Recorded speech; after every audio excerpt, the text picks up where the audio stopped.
was a smart aleck young man with the suit and tie. I had to wear a black toe shoes. I may sometimes be allowed to wear blue, but usually black outfits, a tie, and it absolutely had to be a white shirt. And the idea of wearing a fro, forget it. You know, I was the super up-and-coming, important Negro type. I just decided I did not want to do it. Did not want to do it. So Ted Woolsey was helpful, got me a fellowship. Well, he paid for it, whatever you call it, at Georgetown in biometry. I went to Georgetown in biometry. I was almost finished Georgetown in biometry when Dr. Robert Hunter, was it? Huntley. Huntley. Lord, am I getting old and senile. Talked to me about going to med school. That there was some mechanism for putting you on probation for your first year, and then you could be a full-time medical student. I had not, taken MCAT or anything. But when I thought about it, then I said, nah, med school, I always knew from my family background that I did not want to do that, so I'm tired of this man. So then, it turned out, though, he had a wife at UNC, Dr. Joan Cononi. Joan Cononi Cononi. Huntley. Thank you, Vic. I'm sure glad he's here. Dr. Joan Cononi, and I was invited down to UNC, and I did 2 interviews, one in Chapel Hill and one in Boston, and in Boston, they were cold-blooded up to me. That school, I still ended up going to doing my postdoc at Harvard, but But so I came to Chapel Hill, and it was like, and in Boston it was like 20 degrees or something. I come back to Chapel Hill, it's like 78 degrees, and it's sunshine, and the birds are singing, and everybody is saying, come back here. Needless to say, what school I chose to do my doctorate. And Dr. Cononi was so helpful to me, helping us get adjusted.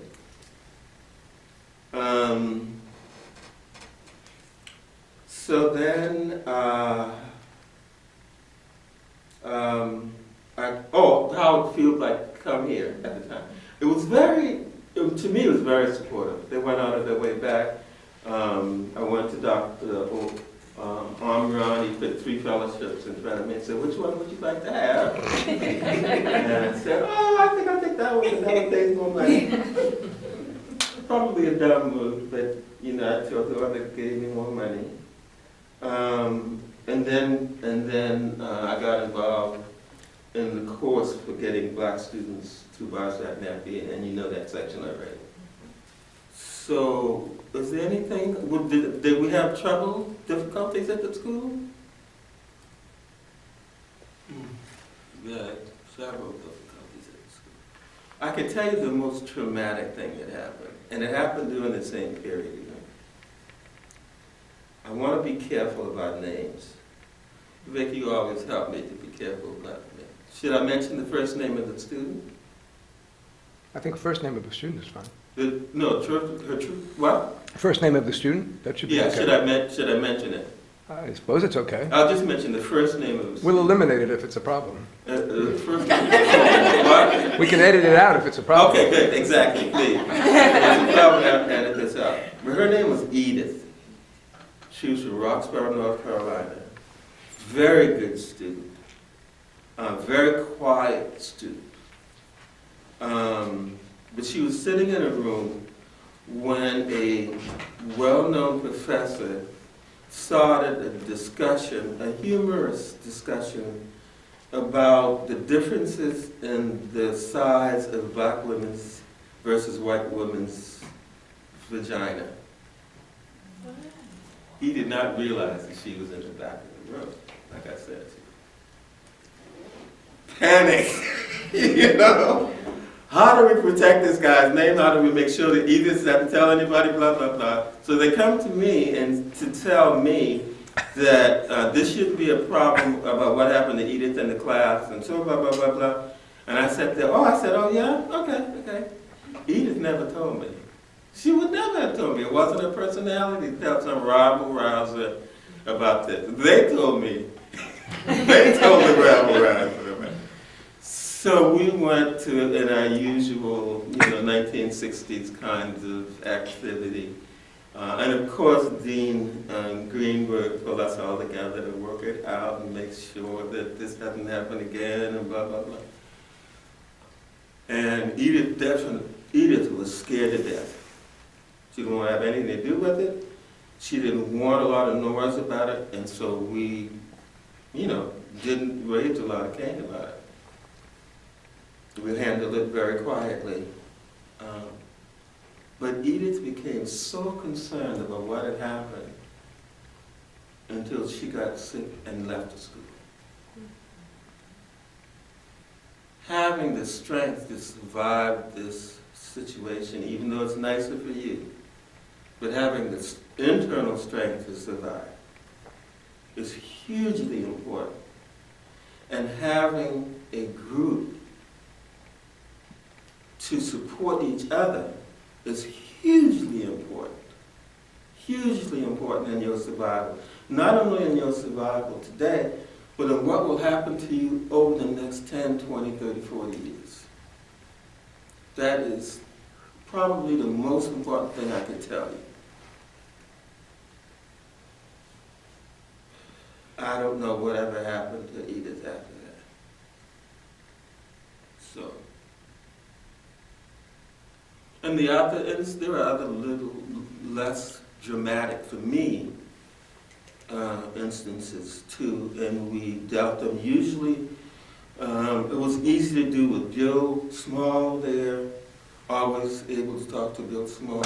Mr. Land was always there, and the ability of Dean Greenberg to pull people together and work things through was incredible. So I did not have a really negative experience. I personally never had a negative experience. I may have given Dean Greenberg a negative experience, but I have never had one here. So, I guess that's it. The last one was about mentoring. I thought about that. I don't know how to tell you about mentoring because I've thought about it too long. One of the things I did was to start an institute in Atlanta to develop, initially again, African Americans and later minority students, or maybe any student now, at CDC to go into the fields of epidemiology and biostatistics. Started out with one student, and now we're required by CDC to have 50 students every year for this program. Which might seem like a good thing, I'm not sure it is, but anyway. Because remember, when people give you money, they don't give you money to do what you want. They give you money to do what they want. And if you forget that, you find yourself in a difficult situation sometimes. So I've thought so much about mentoring until I'm not sure how much time you want me to devote to mentoring, because that I've thought about a lot. I don't know. I can mention a few things, and then y'all can tell me to stop. Maybe that's it. Just either fall asleep or start walking out and ramble on, okay? So the first thing is we had a course at CDC. They didn't like the course. They didn't like the title of the course. The title of the course was Survival in a Hostile Environment. So it was basics about what you should think about if you're a minority student and what you shouldn't. And the course is kind of long. But the one we talked about that came up in my class this morning was, if you go for an interview, what is the most important document you can come away from? And most people, even though this is an important thing in their life sometimes, don't know what they should bring back. What's the most important document? Well, the most important document to bring back from any interview is a telephone book. It tells you how a corporation actually works, not what they write in the little pretty pamphlet that they might give you. Who is the most important person to make sure that you develop a good relationship with? The secretary. She decides whether you come back or not. And she could tell you more about that corporation than probably the CEO. Unless he's a real egotistical maniac, and if that's the case, you don't want to work for him anyway. So simple, makes absolute sense when you think about it, yet most people don't think about it. And that's, to me, is unfortunate, because I think you need to think about the career you're going to have and how you're going to move through a system or not. And there are many things about how American corporations work that most people simply don't understand for whatever reason. I guess because they listen to too much stuff on the TV. You know, because American corporations are fascinating entities. The one talk I love is Michael Douglas. You remember Michael Douglas in Wall Street? Greed is good. Greed is the one thing that would save this dysfunctional corporation called the United States of America.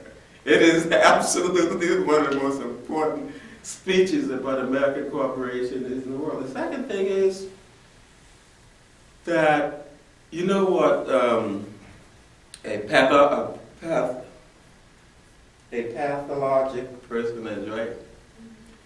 Well, when a survey of pathological individuals, CEOs of American corporations are twice as likely to be pathological than the average, Americans in this country. There are some basic things you should just understand. Now, I know y'all want to talk about mentoring too, so I'm going to stay on the mentoring part rather than the other stuff about American corporations, because that's a whole nother discussion. The only thing that I would say about I would end with this thing that Dr. King told us when we were students at Morehouse. He talked to us about servant leadership, because the school I went to, that's very much on leadership. You go there and, like, I don't know what kind of orientation that you had when you were in undergrad, but at this school, the orientation lasts 1 week. And at the end of the week, the mother gives the child to Morehouse. So my experience in that particular place is absolutely straight. And I was always scared at that school, the whole 4 years, just scared to death, because I thought everybody else was smarter than me. But, anyway, servant leadership. There are probably more, but the two kinds of leadership that Dr. King would talk about, well, I'll just say ML, because he was on the campus all the time. So he would say, so one is a corporate leader. A corporate leader is a leader who makes sure that the corporation serves him, and makes sure that the consumer serves the corporation. So today, for example, you don't need as many people working in a corporation because customers do most of the work. You go in, you pick up the items you want, rather than a salesperson helping you to decide what you want. You take it to the cash register, you put in the credit card, you do everything for the checkout. Sometimes people don't even have checkout counters. They want you to do even that, to put it in the bag for them. You know, it's absolutely amazing. This country has figured out a way how to make U.S. citizens work for them in a way that's unimaginable, even 10 years ago. And most people, particularly younger people, just go by, do it, you know, without a question, you know? It's absolutely amazing. So anyway, and let me just mention one other thing, I'm sorry, cooperation, then I'll leave that alone. What fascinates me is the ability, people think that racism is somehow ameliorated by melanin. That if you have melanin, you're going to be less racist than somebody who doesn't have melanin. You know what I mean? Excuse me. That's not true. Walk into a store, and the person who will follow you around if you don't look like you should be in the high-end store like Oprah Winfrey, the person who will follow you around is just as likely to be African American as European American.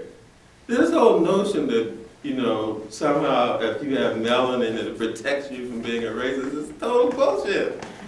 You know? So anyway, I'll leave that alone now.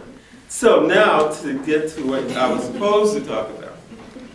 So mentoring. I'll tell you right, I am a product of mentors. I am not a product of Bill Jenkins, except maybe in the last 20 years or so. In the first part of my career, I am simply a product of mentors. I went to Morehouse because some guy came to my house who read about this test I had taken, the SAT, and said, you should go to Morehouse. So I went to Morehouse. At Morehouse, Dr. Siebert said I should go to Emory, and that didn't work. He said I should go to the U.S. Public Health Service, so I did what he told me to do. When Ted Woolsey, when I was telling Ted Woolsey that I wanted to quit the Public Health Service, he said, well, why don't you go to school for a few years? I just did what, and I went to the school he told me to go to. You know, from Georgetown, my mentor at Georgetown told me to come to Carolina. I came to Carolina. And so I am a product of mentors. Now, I cannot tell you why these people, none of them African American, except for the first guy, was willing to put that in